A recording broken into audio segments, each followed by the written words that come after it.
அதே போல் பெருமதிப்பிற்குரிய நக்கீரன் கோபால் அவர்கள், அண்ணன் நக்கீரன் கோபால் அவர்கள் அவர் முகத்தில் வீரத்தின் அடையாளமாக இருக்கிற மீசையை போலவே உண்மையிலேயே வீரனாக இன்றைக்கு தேர்தல் காலங்களில் மட்டுமல்ல, ஒட்டுமொத்தமாகவே மனித சமூகத்திற்கு எதிராக இணைக்கப்படுகிற எந்த கொடுமையாக இருந்தாலும் அதை உடனடியாக தட்டி கேட்கக்கூடிய ஒரு ஆற்றலாளராக, அதை எதிர்த்து பேசக்கூடிய ஒரு மிக சிறந்த ஒரு தைரியசாலியாகவும் இருந்து கொண்டிருப்பவர் அண்ணன் நக்கீரன் கோபால் அவர்கள்.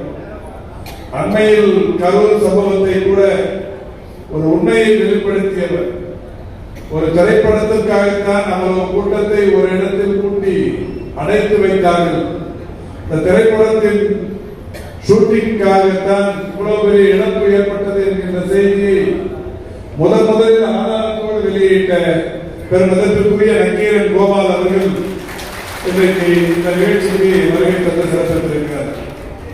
இன்று காலை நம்முடைய மாண்புமிகு தமிழ்நாட்டின் முதலமைச்சர் அவர்களிடத்தில் நம்முடைய மரியாதைக்குரிய இந்து ராம் அவர்கள் இன்று மாலை நாங்கள் மதுரவாயலில் பேசவிருக்கிறோம் என்று சொன்னார்கள். வணக்கத்துக்குரிய முதல்வர் கேட்டார், யார் யார் பேசவிருக்கிறார்கள் என்று. அண்ணன் இந்து ராம் அவர்களும் நக்கீரன் கோபால் அவர்களும் பேசவிருக்கிறார்கள் என்று சொல்லி செந்தில் பேசவிருக்கிறார் என்று சொன்னவுடன் மரியாதைக்குரிய நம்முடைய முதல்வர் அவர்கள் அவர் உடன் வந்து கொண்டிருப்பவர்களிடத்தில் சொன்னது, செந்தில் இன்றைக்கு ஊடகங்களில் எதிராளிகளை கொண்டாடி கொண்டிருக்கிறார் என்று மிகுந்த மகிழ்ச்சியோடு சொன்னதை இன்று காலை பார்த்தோம். அப்படிப்பட்ட இந்த மூவரும் இன்றைக்கு இந்த மேடையில் பேசவிருக்கிறார்கள். அதைத்தான் நம்முடைய காரம்பாக்கம் கணபதி அவர்கள் விரும்பி இந்த நிகழ்ச்சியை நடத்தி கொண்டிருக்கிறார். எனவே நிச்சயம் இந்த நிகழ்ச்சி இதுவரை நடத்தப்பட்ட நிகழ்ச்சிகளிலேயே மிக மிக மிக வெற்றிகரமான ஒரு நிகழ்ச்சியாக இது அமையும் என்பதில் மாறுபட்டு கருத்து இருக்க முடியாது. இன்னைக்கு எஸ்ஐஆருக்கு அப்புறம் மறைவு வாக்காளர் பட்டியல் வந்திருக்கிறது. மதுரவாயலை சேர்ந்த முக்கிய கழக நிர்வாகிகள் எல்லாம் வந்திருக்கிறீர்கள். இந்த மறைவு வாக்காளர் பட்டியலில் மதுரவாயலில் இருந்து நீக்கப்பட்டிருக்கிற வாக்காளர்கள் எண்ணிக்கை 1,25,701 பேர். ஏற்கனவே இந்த தொகுதியில் இருந்த வாக்காளர்கள் 4,42,741.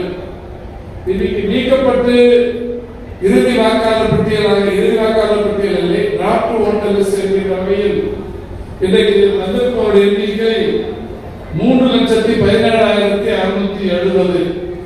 1,25,771 வாக்குகள் நீக்கப்பட்டிருக்கிறது. இந்த 3,17,670 கூட ஒரு 50,000க்கு மேற்பட்ட வாக்காளர்களுக்கு நோட்டீஸ் அனுப்பப்படவிருக்கிறது. அந்த நோட்டீஸ் பெற்றுக் கொண்டவர்களை நீங்கள் அவர்களுக்குரிய ஆவணங்களை கொண்டு வந்து சமர்ப்பித்தால் மட்டும்தான் அவர்கள் இதில் வாக்காளர்களாக வருவார்கள். இல்லை என்றால் இந்த வாக்காளர் பட்டியல் 2,00,000 மேல சொல்லிவிடும். எனவே அந்த பணியை நாளையிலிருந்து நாம் செய்தாக வேண்டும். அதோடு மட்டுமல்ல, இந்த டிராப்ட் ஓட்டர் லிஸ்டை வருகை தந்திருக்கிற இயக்கத்தின் முன்னணி செயல்பாடுகள் ஒரு நல்ல நிகழ்ச்சி கழகத்தோடு அதிகம் பேர் இருக்கிற காரணத்தினால் இதை ஒரு செயல்பாடு கூட்டத்தில் சொல்லுகிற செய்தியாக சொல்லுகிறேன்.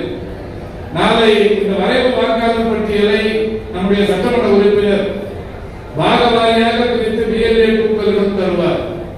இந்த பிஎல்ஏ டூக்கள் இந்த வரைவு வாக்காளர் பட்டியலை வைத்துக் கொண்டு ஒவ்வொரு வீடாக சென்று இருக்கிற வாக்குகள் இறுதியாக இருக்கிறதா என்பதை உறுதி செய்து கொள்ள வேண்டும். ஏதாவது விட்டு போயிருந்தால் படிவம் 6 கொடுத்து விண்ணப்பித்துக் கொள்ளலாம்.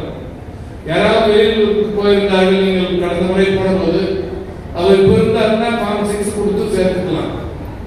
2005க்கு அப்புறம் பிறந்தவங்களா இருந்தாங்கன்னா 20 வயது வாக்காளர்களாக இருந்தால் அவர்களை புதிதாக சேர்ப்பதற்கு படிவம் 6 பயன்படுத்திக் கொள்ளலாம். இதுல ஒரு 50,000க்கு மேற்பட்டவர்கள் ஆவணங்கள் தராத காரணத்தினால் டவுட் லிஸ்ட் வச்சிருக்கிறாங்க.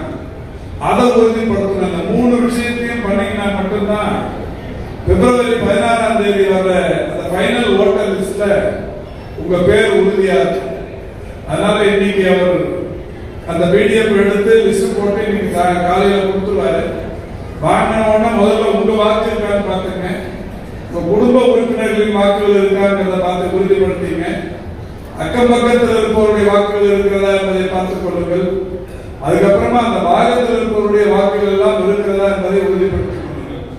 இதெல்லாம் எதுவுமே பண்ணலன்னா என்னதான் நீங்க முதல்வர் மேல் அக்கறை வைத்து முதல்வர் செய்திருக்கிற சாதனைகளுக்காக நாம் வாக்களிக்க வேண்டும் என்கின்ற அதீத எண்ணம் கொண்டவர்களாக இருந்தாலும் கூட வாக்காளர் பட்டியலில் வாக்குகள் இல்லாமல் போனால் நிச்சயம் எதுவுமே செய்ய முடியாது.